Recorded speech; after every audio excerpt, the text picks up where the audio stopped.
Baik, Wandami, para Bante Bhikkhu Sangga, Sugihotu, para Samanera, Seale, Upasaka dan Upasika sekalian. Semoga Anda semua dalam keadaan yang sehat, damai, dan bahagia. Sebelum saya menyampaikan materi kelas pada hari ini, saya ingin menyampaikan satu hal, ya ini berkaitan dengan feedback yang diterima oleh website Palinisaya Indonesia. Ya, ada beberapa yang sudah masuk dan salah satunya yang ingin saya tanggapi di kelas ini adalah salah satu penanya memberikan saran, ya, saran terhadap proyek penerjemahan Palinisaya Indonesia. Salah satu saran dari umat tersebut adalah bahwa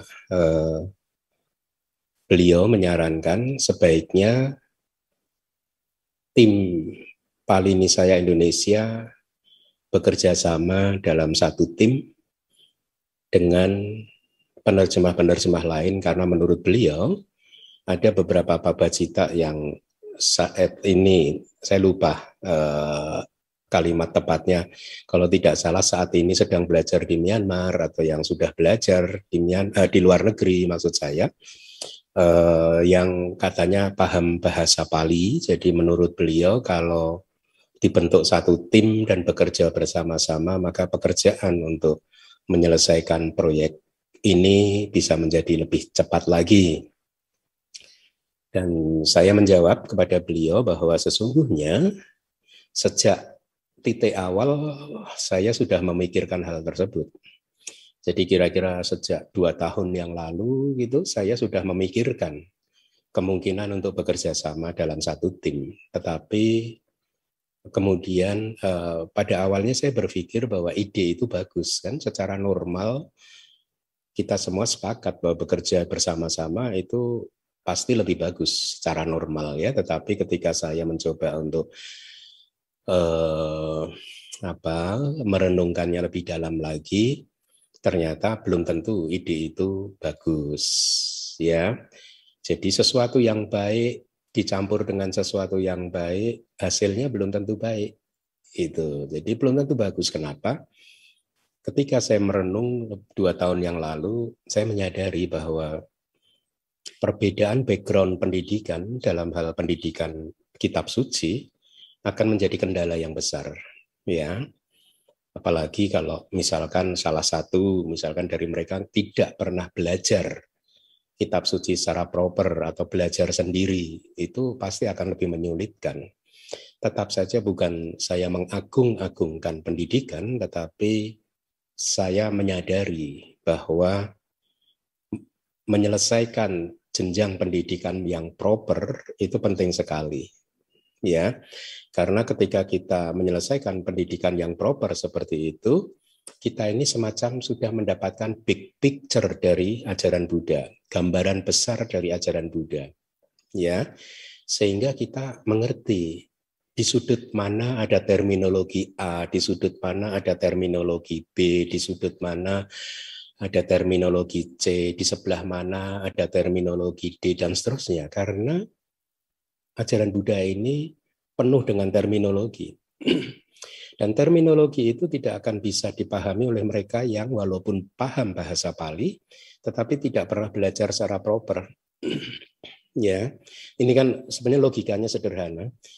Anda tidak bisa menjadi seorang dokter tanpa pernah mau berkuliah di fakultas kedokteran, meskipun Anda belajar sendiri ilmu kedokteran.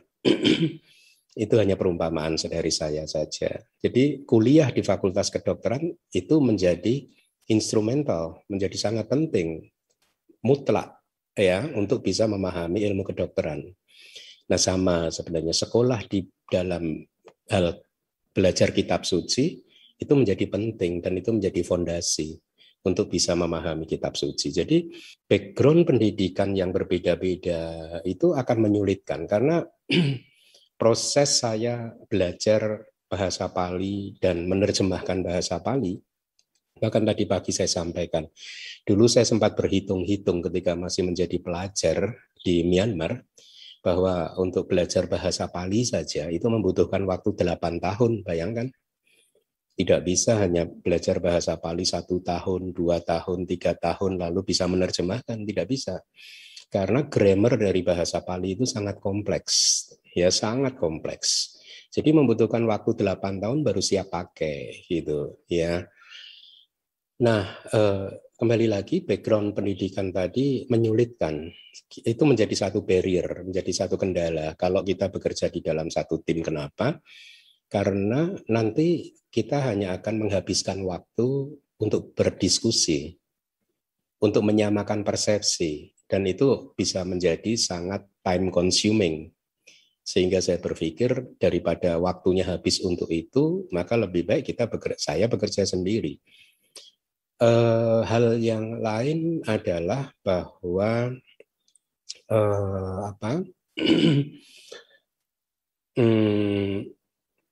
belum adanya karya-karya terjemahan dari mereka. Ini yang menyulitkan bagi saya untuk bisa mewujudkan ide tadi, gitu ya.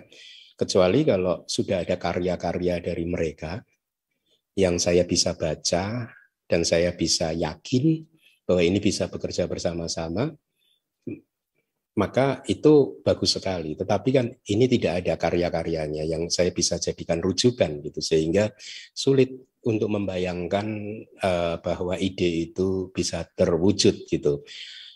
Alasannya sama, nanti akan banyak menghabiskan waktu hanya untuk menyamakan persepsi, itu ya. Kemudian hal lain, alasan yang ketiga adalah bahwa di Myanmar pun niscaya itu adalah karya terjemahan individual. Jadi sejauh yang saya tahu karya-karya di Myanmar itu semuanya karya individual.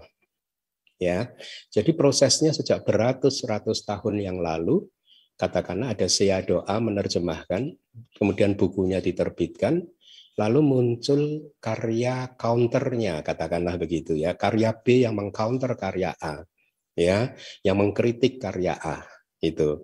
Nah, karya A dan karya B sama-sama beredar di pasaran, nanti publik yang menentukan mana yang lebih suitable, lebih cocok, lebih tepat. Bisa jadi karya A masih bertahan, ya, sehingga karya B hilang di telan bumi. Kemudian nanti muncul karya C untuk mengkritisi lagi karya A. Kalau karya C lebih diterima, akhirnya karya A bisa tenggelam, karya C yang muncul. Nah, prosesnya di Myanmar pun seperti itu. Jadi karya-karya big para shadow individual itu yang terjadi, tidak bekerja di dalam satu tim, gitu ya. Nah, jadi dengan semua pertimbangan tersebut akhirnya saya memutuskan untuk mengerjakan ini sendiri saja dan mempersilahkan publik untuk menilai dan mengkritisinya, ya. Apabila ada poin-poin yang bagus yang menurut Anda yang Anda sampaikan ke saya dan menurut saya bagus begitu ya, pasti saya akan menerimanya dan memperbaikinya. Begitu saya pikir dengan model bekerja seperti ini akan lebih cepat selesainya, itu ya. Jadi alasannya itu tadi, satu, background pendidikan yang tidak sama, kedua, belum adanya karya-karya terjemahan dari mereka, sehingga saya tidak bisa menilai apakah mereka bisa ataukah saya bisa bekerja dalam satu tim gitu. Itu jadi sulit karena belum ada yang bisa dijadikan rujukan. Kemudian juga di Myanmar pun juga karya-karya yang beredar itu adalah karya-karya individual. Bukan bermaksud untuk individualistis, bukan, jauh dari itu. Sebenarnya saya suka. Saya membayangkan kalau misalkan Bante Wisuda di sini, ada Bante Myanmar di sini yang paham bahasa Indonesia, paham bahasa Pali, pasti akan saya ajak bekerja bersama-sama gitu. Karena background pendidikannya sama gitu. Mudah untuk menyamakan persepsinya gitu ya. Bukan karena masalah individualistis, bukan, tetapi supaya lebih efektif dan efisien saja, lebih cepat saja. Jadi justru dengan bekerja sendiri itu akan lebih cepat menurut saya daripada, dan hasilnya akan lebih bisa terjamin, terjaga konsistensi pemilihan terminologi dan lain sebagainya, ya. Atau kalaupun mau bekerja dalam satu tim, yang paling mungkin adalah berbagi tugas. Misalkan saya mengerjakan saat ini Majjhima Nikaya yang saya harap bisa saya selesaikan tahun depan gitu ya. Kemudian mungkin yang lain menerjemahkan nikaya yang lain. Jadi tidak satu nikaya dikerjakan oleh tim. Nanti bahasanya bisa berbeda-beda. Dan itu karyanya jadi jelek menurut saya. Tapi kalau dikerjakan oleh satu orang, konsistensi pemilihan bahasanya akan sama, ya, konsisten, dan karya akan menjadi lebih enak dibaca karena tidak ada inkonsistensi di dalam pemilihan kata dan terminologinya gitu.